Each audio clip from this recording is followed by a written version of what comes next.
आज हम लोग शुरू करते हैं कोऑर्डिनेट ज्योमेट्री। हिंदी में इसको निर्देशांक ज्यामिति भी बोलते हैं। नाम से जाहिर है निर्देश अंक, मतलब कि किसी भी बिंदु को अंक के माध्यम से निर्देशित करना। मान लीजिए कि इस सतह पर, ये बोर्ड जो है इसके सतह पर कोई बिंदु है, इसको कैसे बताएंगे इसके पोजीशन को? तो हम लोग निर्देशांक लेते हैं। कोई मान लीजिए एक ये और ये दो किनारों को हम लोग निर्देश रेखाएं कंसिडर कर ले। तो इस रेखा से मान लीजिए ये 2 मीटर दूरी पर हो जाए, इस रेखा से ये 3 मीटर दूरी पर हो जाए, तो इसको हम लोग कहेंगे कि 3 और 2। ये जो 3 और 2 का नोटेशन है, ये बताता है हमको कि इस वाले अक्ष से 3 मीटर, अर्थात इस अक्ष पर मापी गई दूरी 3 मीटर और इस अक्ष से 2 मीटर, अर्थात इस अक्ष पर मापी गई दूरी 2 मीटर। तो इस तरह से इस पॉइंट का पता लग जाए। फिर उसी तरह से हम लोग मान लीजिए कि स्पेस में कोई चीज, कोई बिंदु के बारे में हम लोग सूचना देना चाहते हैं, तो ये 2 तो हो गया, और तीसरा इस सतह से इसकी दूरी भी हम लोग बता देंगे। तो मान लीजिए कि जो है सो ये हो जाए, तो इस तरह से हम लोग कहेंगे 3 डायमेंशनल स्पेस में 3 अंकों के द्वारा और 2 डायमेंशनल स्पेस में 2 अंकों के द्वारा हम लोग किसी बिंदु का परिचय देते हैं। ये जो प्रणाली है इसको हम लोग कहते हैं कोऑर्डिनेट सिस्टम। 2 तरह से हम लोग बता सकते हैं। सबसे पहले हम लोग निर्देशांक फ्रेम को समझ लें। हम लोगों ने यहां लिख रखा है कार्टेशियन कोऑर्डिनेट सिस्टम और polar coordinate system. Cartesian coordinate system में हम लोग 2 अक्ष के माध्यम से इसको सूचित करते हैं। पहले अक्ष को एक्स एक्सिस और दूसरे अक्ष को वाई एक्सिस नाम देते हैं। ठीक है। और इन दोनों का कटान बिंदु वह बिंदु होगा जहां से हम लोग किसी भी दूरी को नापना प्रारंभ करते हैं। यानी जितना भी अक्ष पर किसी बिंदु का मापन होगा वो यहीं से शुरू होगा, और इसको हम लोग कहते हैं, चूंकि यहां से तो ये 0 पॉइंट होगा, इसको हम लोग कहते हैं ओरिजिन, मूल। अब भाई मान लीजिए ये बिंदु है, से ये P है। अगर इस अक्ष पर कितनी दूरी हुई, यहां से हम लोग नापते हैं। एक परपेंडिकुलर डाले, प्रोजेक्शन, ये यहां से यहां तक की दूरी मान लीजिए है A, और इस अक्ष पर जो मापी गई दूरी है, अगर इसका प्रोजेक्शन इस अक्ष पर लेंगे तो ये मान लीजिए कि B है। तो X अक्ष पर मापी गई दूरी A और Y अक्ष पर मापी गई दूरी B है। अतः इसके कोऑर्डिनेट को हम लोग लिख देंगे A और B। ठीक है। इसको हम लोग X अक्ष वाले को एब्सिसा और Y अक्ष वाले को ऑर्डिनेट करते हैं।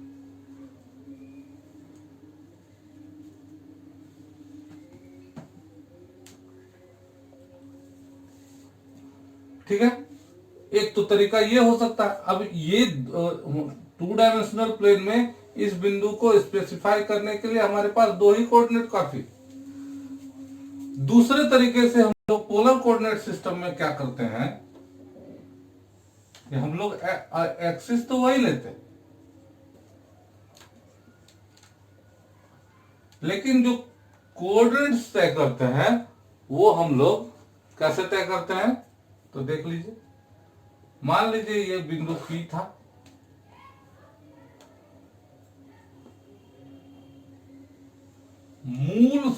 मूल बिंदु से इसकी दूरी हम लोग तय कर लेते हैं, और एक्स अक्ष के साथ इसके झुकाव मतलब कोण को हम लोग कंसीडर कर लेते हैं। हम लोगों के बीच में जो है सो क्या हो जाए, आर और थीटा, ये दो हो जाएगा हमारा पोलर कोऑर्डिनेट वैल्यूज। यानी P का पोलर कोऑर्डिनेट हमारा क्या हो जाएगा, आर थीटा। याद रहेगा। तो आर क्या हुआ, मूल बिंदु से P तक की दूरी, और थीटा क्या हुआ, एक्स अक्ष से इस जो इस तरह से करके हम लोग एक वेक्टर बना था रेडियल वेक्टर, उसका झुकाव। अब जरा सा इस दोनों के बीच में रिलेशन का पता लगाते हैं। इससे हमने इस पर एक परपेंडिकुलर डाल दिया। इस कार्टेशियन कोऑर्डिनेट सिस्टम में हम लोग क्या देख लेते हैं, ये था ए और बी, यहां पर हम लोग लिख लेते हैं मान लीजिए।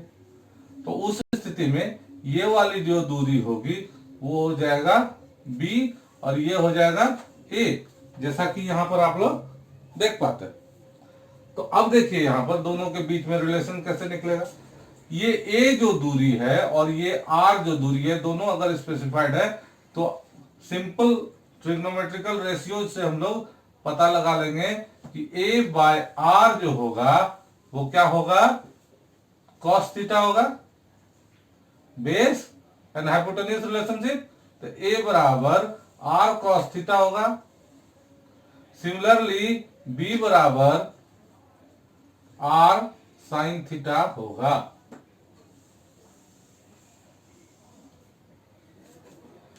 और अगर हम लोग पोलर कोऑर्डिनेट से कार्टेशियन कोऑर्डिनेट में जाना चाहें तो यहां पर भी हम लोग जो है तो देखेंगे आर स्क्वायर बराबर बी स्क्वायर प्लस ए स्क्वायर, सिंपल पाइथागोरस थ्योरम। ठीक है। और इस एंगल को बताने के लिए हम लोग क्या कर लेंगे, tan थीटा बराबर बी बाय ए। तो आर बराबर हो जाएगा हमारा square root of A square plus B square, और थीटा बराबर हो जाएगा tan inverse B by A. आप इस रिलेशन को इस्तेमाल कर ले, इस रिलेशन को इस्तेमाल कर ले, कोई फर्क नहीं पड़ता। ठीक है। तो अगर हम लोग कार्टेशियन कोऑर्डिनेट सिस्टम को जानते हैं, पोलर कोऑर्डिनेट सिस्टम को जानते हैं, तो दोनों का एक दूसरे में इंटरचेंज कर सकते हैं। ये जो है सो अगर हम लोग आर थीटा जानते हैं तो ए और बी पता लगा सकते हैं, और ए और बी अगर जानते हैं तो आर और थीटा पता लगा सकते हैं, बहुत ही आसान ट्रिग्नोमेट्रिकल रेशियोज के माध्यम से। आगे चलें।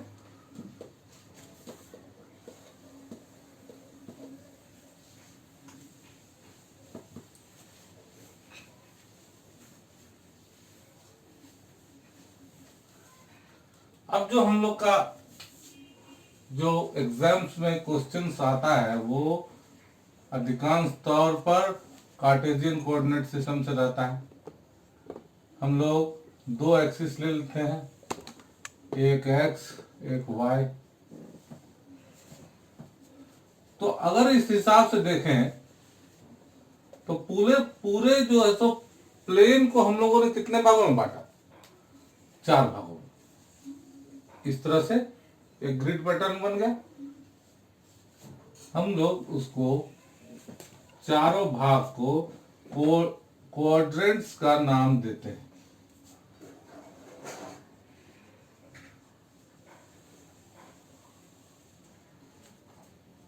ठीक है। एक कार्टेशियन कोऑर्डिनेट एक्सिस के माध्यम से, एक्स और वाई एक्सिस के माध्यम से एक वर्टिकल और एक हॉरिजॉन्टल एक्सिस के माध्यम से किसी भी प्लेन को 4 भाग में बांटना बहुत आसान हो गया। और इन चारों भागों को हम लोग क्या नाम देते हैं? क्वाड्रेंट्स। नंबरिंग हम लोग इस तरह से करते हैं 1 2 3 4। ठीक है। अभी जो पद्धति है हमारे पास, बचपन से जो हम लोग सीखते आए हैं, वो ये है कि एक्स एक्सिस पर इस तरफ अगर बढ़े तो ये पॉजिटिव है, और उसी के उल्टे तरफ अगर बढ़े तो ये निगेटिव है। सिमिलरली वाई एक्सिस को ऊपर की तरफ अगर हम लोग बढ़े तो ये पॉजिटिव है, और नीचे की तरफ बढ़े तो ये निगेटिव। तो कोई क्वाड्रेंट है, मान लीजिए कि कोई आपका कोऑर्डिनेट हुआ 2 0, तो इसका मतलब ये हुआ कि एक्स एक्सिस की तरफ 2 और वाई एक्सिस की तरफ 3, और दोनों ही पॉजिटिव है, तो ये जो है सो किस क्वाड्रेंट में होगा? फर्स्ट क्वाड्रेंट में। कहने का मतलब है फर्स्ट क्वाड्रेंट में जो निर्देशांक होंगे वो एक्स और वाई दोनों पॉजिटिव होगा। उसी तरह से यहां पर देख लीजिए, यहां पर वाई एक्सिस तो पॉजिटिव होगा, लेकिन एक्स एक्सिस वाला जो माप है वो निगेटिव होगा, इसलिए हम लोग यहां पर क्या होगा? Minus N plus. जैसे एग्जांपल के तौर पर -2 3। ठीक है। उसी तरह अब थर्ड क्वाड्रेंट में आइए, तो इसमें क्या होगा कि y भी नीचे की तरफ, मतलब निगेटिव की तरफ, और x भी निगेटिव की तरफ, तो दोनों ही निगेटिव होगा। इसका मतलब है अगर 2 3 है दूरियां, तो वो -2 -3 के जैसी होगी। फिर इसी तरफ x एक्सिस वाला प्लस, y एक्सिस वाला माइनस, इसका मतलब है ये इस तरह से निर्देशांक होंगे। जैसे अगर ठीक है, तो 2 प्लस एंड 3 माइनस। स्पष्ट है? अब आपको मान लीजिए कोई कोऑर्डिनेट दिया जाता है पहचान करने के लिए कि किस क्वाड्रेंट में है, तो बहुत आसान है। प्लस और plus, both plus and minus, माने y प्लस और x माइनस। तो जब भी हम लोग लिखेंगे x को पहले लिखेंगे तो y, और उसी तरह से यहां पर दोनों ही माइनस, और यहां पर x प्लस y माइनस। एकदम से हमको पता चल जाएगा। कोई भी जो है पहचानिए, जैसे 3 -5 4 3 -3 -2 -5 -7, तो ये सब किस क्वाड्रेंट में होंगे? तो हम लोग बहुत आसानी से बता सकते हैं। देखिए x पॉजिटिव y नेगेटिव, मतलब कहां होगा? Fourth quadrant. दोनों पॉजिटिव, कौन क्वाड्रेंट? First quadrant. इसमें y x नेगेटिव इस तरफ और y पॉजिटिव, यानी ये हो गया सेकेंड क्वाड्रेंट, और ये हो जाएगा दोनों नेगेटिव तो थर्ड क्वाड्रेंट। बहुत आसानी से हम लोगों ने सिंबल्स के माध्यम से, चिन्ह के माध्यम से पहचान लिया। अब आइए इसमें एक दो चीज और जाने। मान लीजिए कि आपके पास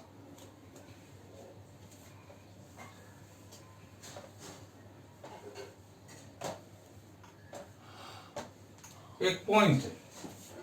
चलिए ये मान लिया आपने 2 3, जैसा हम लोग पहले से मानते आ रहे हैं। अगर हम लोग से कोई प्रश्न पूछता है कि निर्देशांक ज्यामिति में हमारा एक पॉइंट है P जिसका कोऑर्डिनेट 2 3 है, तो इसका वाटर इमेज क्या होगा? तो आप सोचिए इसको। वाटर इमेज मतलब पानी क्षैतिज तल में रहेगा, यानी एक्स एक्सिस के लेवल पर पानी को हम लोग कंसिडर कर सकते हैं। तो इसका जो है सो वाटर इमेज होगा हमारा क्या? इसके ठीक उल्टा।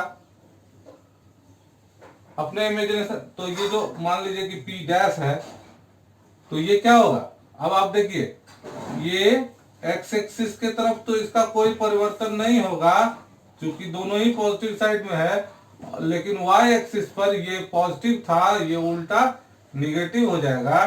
तो ये हमारा आंसर क्या आएगा, तो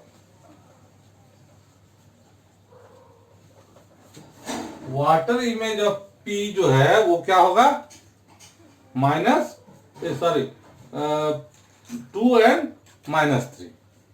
सिंपल हम लोग को कंसिडर ध्यान क्या रखना है कि हम लोग एक्स एक्सिस को पानी की सतह मान लेंगे।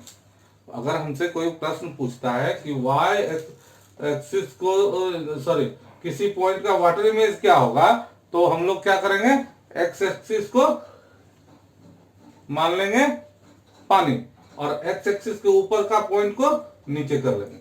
उसी तरह यहां पर का भी वाटर इमेज हम लोग का मान लीजिए कि 4 3 है, ये हमारा 4 -3 4 प्लस इस तरह से 4 3, अगर इसको हम लोग लिख लें तो वाई एक्सिस पर ये प्लस होगा और एक्स एक्सिस पर माइनस, तो इसका वाटर इमेज हमारा क्या बनेगा, इस तरफ बनेगा, ये वो एक्स एक्सिस निगेटिव ही रह जाएगा 4 और वाई एक्सिस वाला बदल जाएगा। ठीक है, तो इस तरह से हम लोग अगर कोई पूछा जाता है कि वाटर इमेज क्या होगा तो हम लोग बता सकते हैं। फिर उसी तरह से प्रश्न पूछा जा सकता है कि साहब मिरर इमेज क्या होगा, तो बाय द वे मान लीजिए इसी पॉइंट का हम लोग को मिरर इमेज जानना है, तो हम लोग जब भी मिरर इमेज पूछेगा तो considering mirror at Y plane, ठीक है, तो इसके ठीक पीछे स्थिति क्या होगी, ये P डबल डैश अगर मान लें तो क्या होगा, ये जितनी दूरी इधर 2 तो इतनी ही दूरी इधर होगी और ये भी दूरी सेम रह जाएगी। अब देखिए क्या होगा, 2 के जगह पर इधर जो हम लोग नापते हैं प्लस में इस तरफ आएगा तो हो जाएगा माइनस, तो हमारा मिरर इमेज क्या होगा 2 3 का, -2 3, या अगर इस -2 3 का मिरर इमेज है तो फिर भी जो तो हमारा मिरर यही मिलेगा, तो -2 3 का मिरर इमेज हो जाएगा वापस 2 3। इसी तरह से इस एक्सिस पर भी हो जाएगा। तो मिरर इमेज में हम लोग एक्सिस के अपोजिट साइड में जाते हैं, वाटर इमेज में हॉरिजॉन्टल एक्सिस के नीचे जाते हैं और मिरर इमेज में वर्टिकल एक्सिस के पीछे जाते हैं। तो इस तरह से हम लोग बहुत आसानी से बता सकते हैं कि वाटर इमेज और मिरर इमेज में कोऑर्डिनेट्स का वैल्यू कितना। अब आगे चलें हम लोग डिस्टेंस निकालेंगे।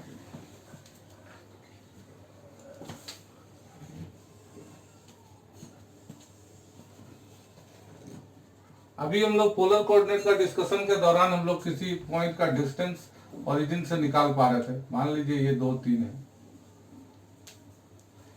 तो ओरिजिन से हमारा डिस्टेंस कितना होगा, ओरिजिन से डिस्टेंस r होगा जिसका वैल्यू होगा, चलिए इसको जनरलाइज कर लीजिए, x² + y²। क्या ठीक है, क्यों, क्योंकि अगर हम लोग इस पर एक परपेंडिकुलर डालें तो ये हमारा y हो जाएगा, ये x हो जाएगा, तो y और x दोनों का स्क्वायर को ऐड करेंगे पाइथागोरस थ्योरम से, वो हाइपोटेन्यूज का स्क्वायर होगा, तो r बराबर, तो किसी भी पॉइंट का डिस्टेंस हम लोग ओरिजिन से इस तरह से निकाल सकते हैं। अब आइए इसको हम लोग क्या कहते हैं, डिस्टेंस फ्रॉम ओरिजिन। इसी तरह हम लोग ये काम किसी भी क्वाड्रेंट में कर सकते हैं। अब आइए हम लोग करें डिस्टेंस फ्रॉम अनदर पॉइंट।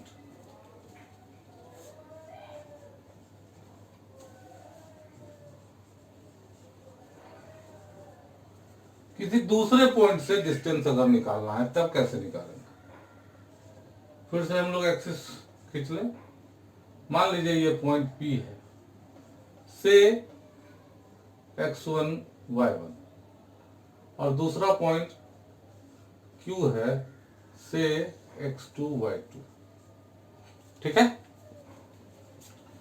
दोनों के बीच का डिस्टेंस हमको पता करना है। इस लाइन को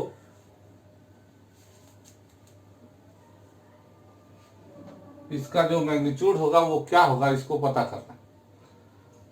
तो हम लोग कोऑर्डिनेट सिस्टम के जो तौर तरीके हैं उससे जानते हैं कि इसका क्या मतलब है x1 y1 का।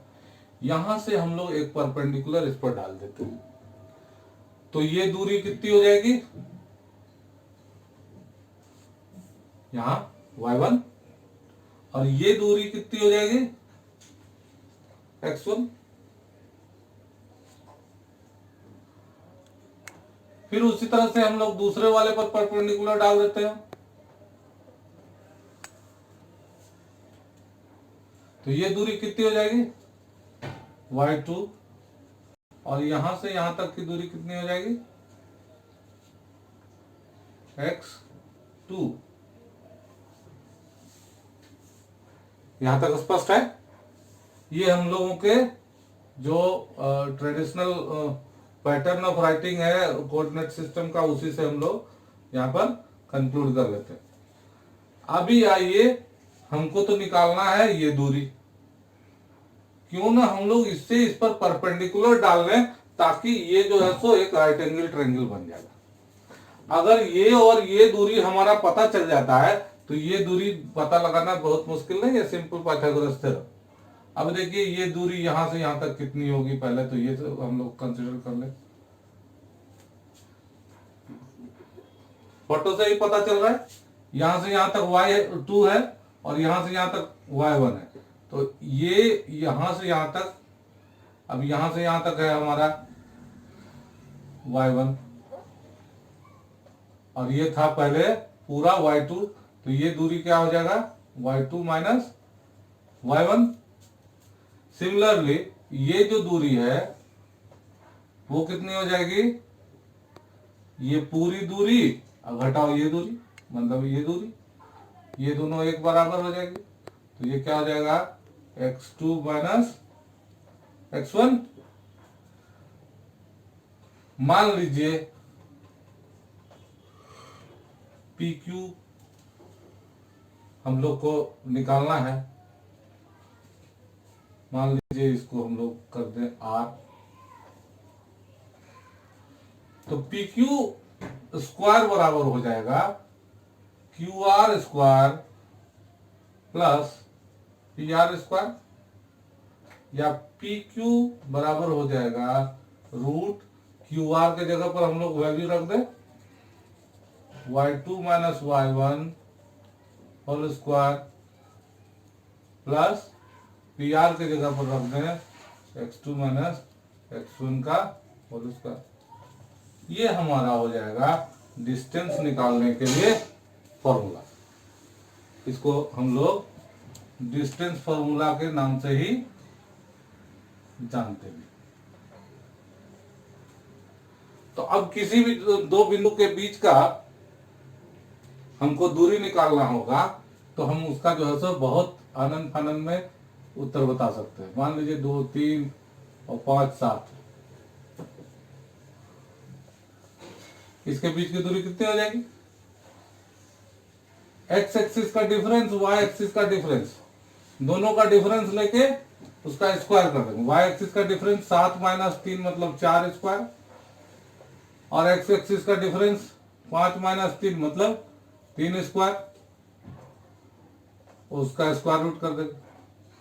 16 प्लस 9 मतलब 25 का स्क्वायर रूट 5, यानी इन दोनों के बीच की दूरी 5 यूनिट होगी। यूनिट चाहे जो हो, सेंटीमीटर में रखे या जो जिसमें भी। देखिए एक मजेदार बात यहाँ पर क्या होती है कि आप अगर इसको 2 में से 3 को घटाएं या 3 में से 2 को घटाएं, रिजल्ट पर कोई असर नहीं पड़ता। क्यों? क्योंकि वो स्क्वायर करना है और निगेटिव का स्क्वायर भी हमारा रिजल्ट सेम देता है। कभी कभी गलती से भूलवश हम लोग क्या कर देते हैं कि 2 में 5 घटा दिए, चलिए -3 का स्क्वायर, और उसके बाद 7 में 3 घटा दिए, उससे भी कोई फर्क नहीं पड़ता, तो ये इंटरचेंजेबल हो जाता है। ठीक है, तो इस डिस्टेंस फॉर्मूला का इस्तेमाल करके हम बहुत आसानी से निकाल सकते हैं किसी भी 2 पॉइंट के बीच की दूरी।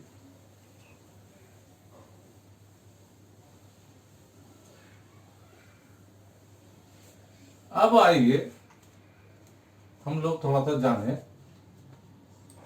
डिस्टेंस फॉर्मूला के बाद सेक्शन फॉर्मूला।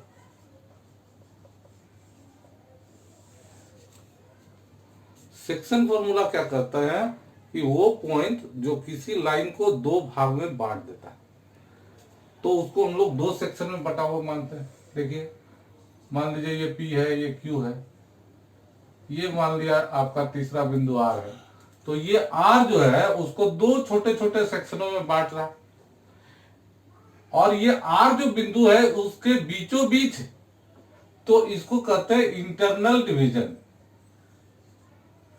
और मान लीजिए कि अगर कोई बिंदु P है, Q है और R यहां है, तो ये भी 2 सेक्शन क्रिएट करेगा, PR एंड QR।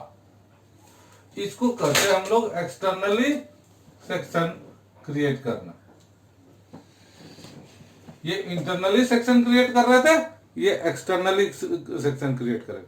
बाद में हम लोग इस पर चर्चा करेंगे। पहले हम लोग जानते हैं कि सेक्शन फॉर्मूला में किसी पॉइंट का कैसे कोऑर्डिनेट निकालें। जरा सा ध्यान से देखिए, एक एक्सिस बना दिया, फिर से कोऑर्डिनेट ज्योमेट्री का कोई भी काम करिए, सीधा सबसे पहला काम एक्सिस बनाइए। से 2 पॉइंट है x1 y1 x2 y2, यहां से परपेंडिकुलर डाल रहे, ठीक वैसे ही जैसे पिछले बार हम लोग किए थे। ये दूरी हमारी हो गई x1,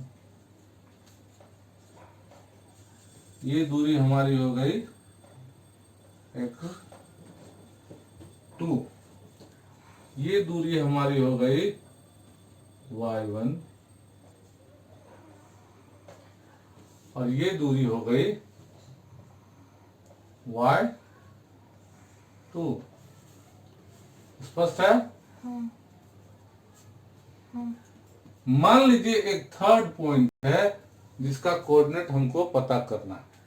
कंसीडर कीजिए ये पॉइंट है R, नहीं पता है, चलिए इसको हम लोग कुछ मान लेते हैं, A B मान लें, X Y मान लें, जो भी मान लें। ठीक है,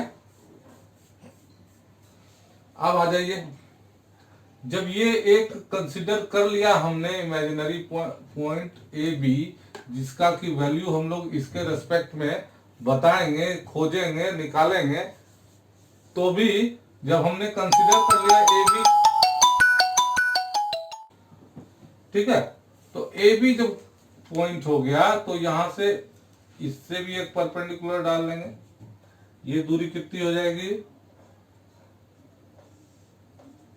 ए, और ये दूरी कितनी हो जाएगी? बी, यहां से यहां तक। चलिए आ गया है। अब एक परपेंडिकुलर इससे इस पर और इससे इस पर डालो, सबका नामकरण कर ले, सबका नामकरण कर ले।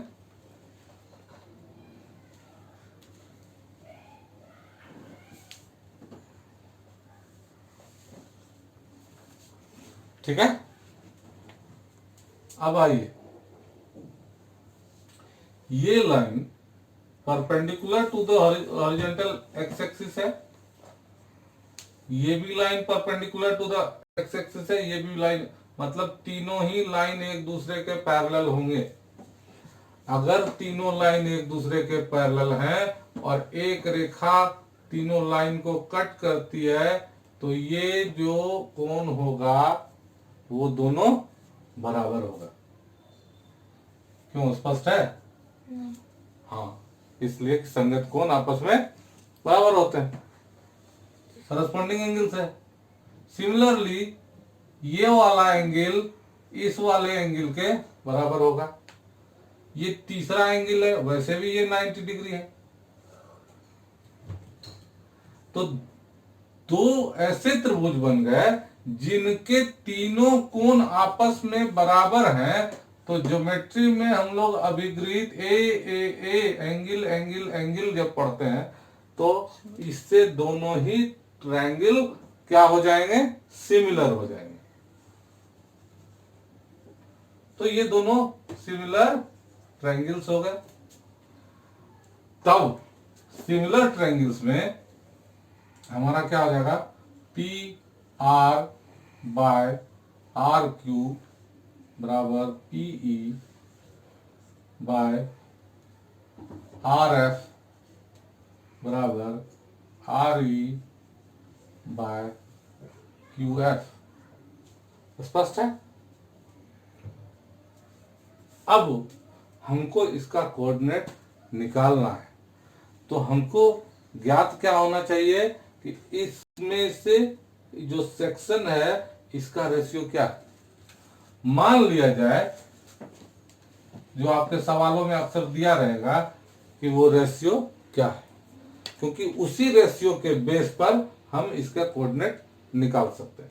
तो P R by Q R ये हो गया हमारा बाय कंसिडरेशन। हमारे पहले के कंसिडरेशन के आधार पर हम लोग P R by R Q को एम बाय एन मान लेते हैं। तब आगे चले, पी ई ये दूरी, मतलब ये दूरी, कहने का मतलब ये दूरी घटाओ ये दूरी, a माइनस x1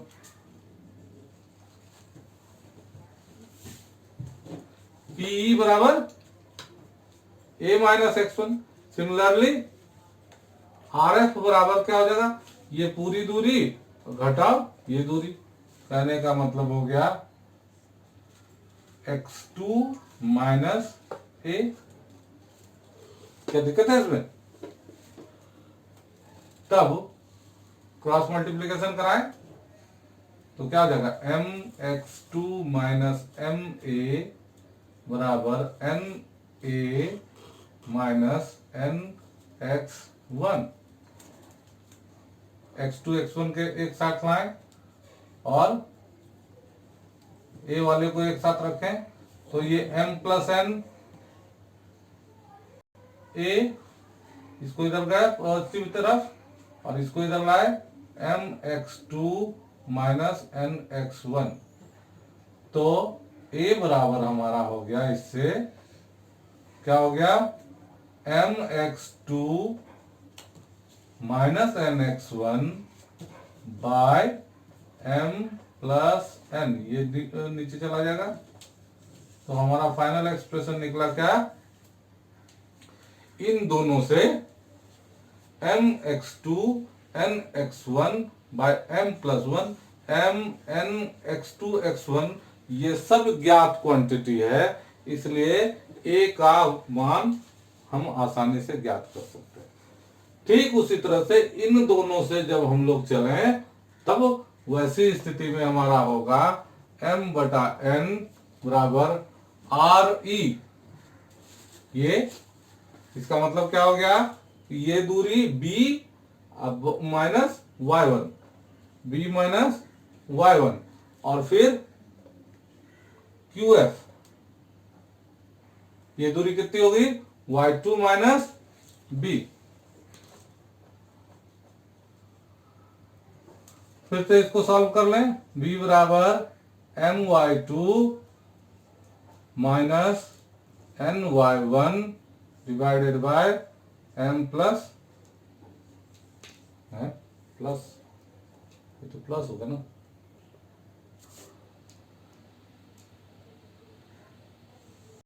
ठीक है। तो उसी तरह से हम लोग इसको mx2 plus nx1 bye m+1 जिस तरह से हुआ वैसे ही my2 ny1 divided by m+1 हो जाएगा। ठीक है, स्पष्ट हो गया। तो इस तरह से हम लोग किसी भी बिंदु का कोऑर्डिनेट निकाल सकते हैं। अभी हम लोगों ने पहले एक्सटर्नल डिवीजन के बारे में कहा था। तो एक्सटर्नल डिवीजन के केस में सिर्फ अंतर ये होगा, ये चिन्ह पलट जाएगा। तो a बराबर हो जाएगा एक्सटर्नल डिवीजन के केस में my2 minus ny1 bye b बराबर m+n, और a बराबर हो जाएगा mx2 minus nx1 bye m+n। ठीक है, सिंपल ये था कि बीच वाला चिन्ह बदल जाएगा। ठीक है ना। तो इस तरह से हम लोग किसी भी पॉइंट का कोऑर्डिनेट निकाल सकते हैं, या अगर इसको पॉइंट का कोऑर्डिनेट हमको दिया रहे तो हम ये रेशियो भी निकालने में समर्थ होंगे। इस पर जो है सो आप लोगों को चाहिए कि प्रैक्टिस कर लें, और कोई कंफ्यूजन हो